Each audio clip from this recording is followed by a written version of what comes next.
I'm Angeline McCoy, Creative Director at Games Omniverse. We're a little indie game company with some big ideas, and we're making an episodic story podcast for you.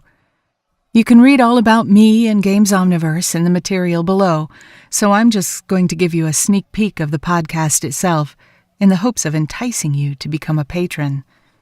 We really need the support to keep this going, and in return, we'll welcome you into our close-knit community of people who question the nature of reality and who love mysteries, games, and puzzles. As long as we have support, we'll keep telling the fascinating story of Ohmega and her friends and finding ways for you to be involved. Even if you can't pull out your wallet at this time, you can still be a strong supporter by following and sharing, and by listening to and reviewing the podcast episodes when they come out. And now, for your convenience, here's a preview of the story. Suspend your disbelief.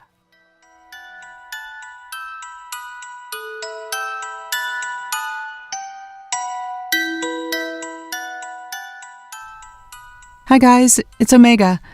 I have the mystery of all mysteries to share with you. If the puzzler guzzlers can't help me out, then no one can. So grab your tea, coffee, Red Bull, or whatever fuel you need, and get ready to exercise your brain. This is all pretty weird, so bear with me.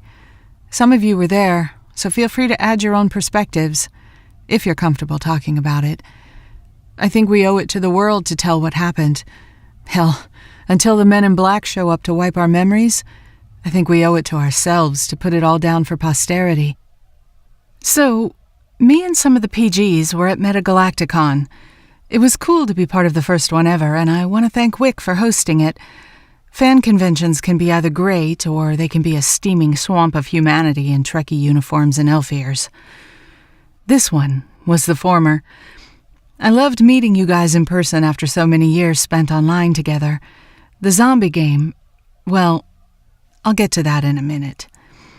It was me, Limecello, Kitty Cat, Wick, and Samich.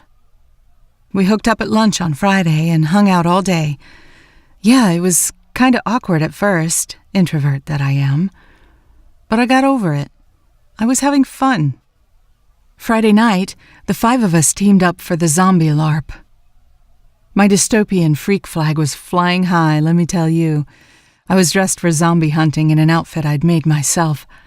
I had an old army jacket that I'd riveted bottle caps to. I found some old rubber and made it into a corset with chain for strings. It turned out a little tight, but, sorry, I digress. Let's just say it was my post-apocalyptic armor. We'd already taken down 6 zombies, and were out in the woods behind the campground lodge, looking for more, not having much luck. It was dinner time, so I was starting to think the zombies had all gone to the cafeteria. As the scout, I was ahead of everyone else, but the sun was setting, so I turned back, cutting through the trees to the dirt road that goes into the campground. That's when I came across the body, just lying there by the side of the road. At first, I thought it was a zombie or one of the hunters who'd had his brains eaten. Part of the game, you know? And there was another guy there, too. He was crouching down beside the body. He had on a vest covered with patches, very apocalyptic biker style. His dark hair was in a long braid down his back, and he was old-ish. Receding hairline old. Tanned skin, kind of wrinkled. I saw a motorcycle parked down the road a ways, and I figured he belonged to it. That should have been my first clue that something was off.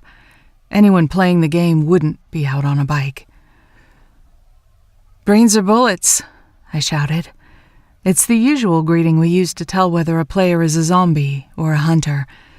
Zombies have to say, "brains," and then come after me. This guy looked over his shoulder at me and said, "Stay back. The cops are on the way." The cops. That was my second clue, and I still wasn't quite getting it. I did stay back, though. My early alarm bells were just starting to go off. Then the guy stood up. He was tall and big. That's when it hit me that maybe I was somewhere I shouldn't be. I heard Wick call my name from somewhere in the woods, and I was so glad the rest of the team was catching up with me. I shouted back to let them know where I was without taking my eyes off the biker guy. The group came up behind me and stopped. "Brains or bullets?" Wick asked me. Like me, he wasn't sure whether the scene was staged or not. "Neither," I said. "Wait here, guys." I moved closer to the body so I could see it better. The man on the ground definitely wasn't breathing. He had a slit that ran from his chest to his belly. His organs, the ones that were supposed to be inside, were spilling out as if someone had dug around in there looking for their keys. His blood was everywhere. And that's when it hit me. I said, "Oh my God, is he dead?" Yeah, those are the exact words that came out of my mouth. The biker dude actually rolled his eyes at me. "Kinda," he said. "He was like this when I got here." From behind me, I heard Limoncello mutter automatically, "That's what they all say."